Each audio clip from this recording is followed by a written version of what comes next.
হঠাৎ যেন সময়ের কাঁটা উল্টো দিকে ঘুরছে। না, কোনো টাইম মেশিনে চড়ে সত্যিই অতীতে যাননি শবনম বুবলি।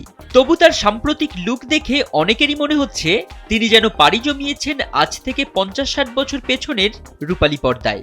ভক্তদের ভাষায় এ তো একেবারে ৬০-এর দশকের নায়িকা। সম্প্রতি নিজের অফিসিয়াল ফেসবুক পেজে বুবলি প্রকাশ করেন কয়েকটি ছবি, যেখানে তাকে দেখা যায় ৬০-এর দশকের নায়িকাদের আদলে সাজানো এক ভিনটেজ লুকে। ছবিগুলোর সঙ্গে ক্যাপশনে তিনি লিখেন, আভিজাত্য সেই সৌন্দর্য যা কখনো ম্লান হয় না। আর এই একটি লাইন যেন পুরো লুকের আবহটাই বুঝিয়ে দেয়।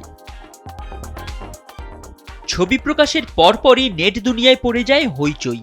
মন্তব্যের ঘর ভরে ওঠে প্রশংসা আর বিস্ময়ে। কেউ লিখেছেন, দেখতে একেবারে ৬০-এর দশকের ববিতা ম্যামের মতো। আবার কারো মন্তব্য, মানুষের সৌন্দর্য প্রকাশ পায় চরিত্রে।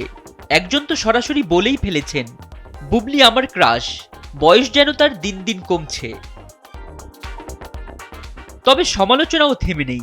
একজন মন্তব্য করেন, কোনো সংসারে তৃতীয় ব্যক্তি ফেরেশতা হলেও আমি তাকে ঘৃণা করি।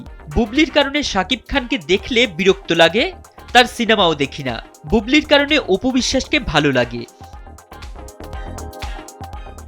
এই লুকের পেছনের রহস্য খুঁজতে গিয়ে জানা যায়, একটি চুলের তেলের বিজ্ঞাপনের শুটিং করতে গিয়েই এই বিশেষ সাজে ধরা দিয়েছেন বুবলি।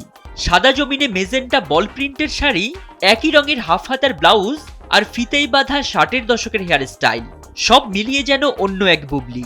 মতভেদ থাকলেও প্রশংসার ঢেউয়ে ভাসছেন তিনি, এ নিয়ে সন্দেহ নেই। ফরিদ উদ্দিন মোহাম্মদ, সময়ের আলো।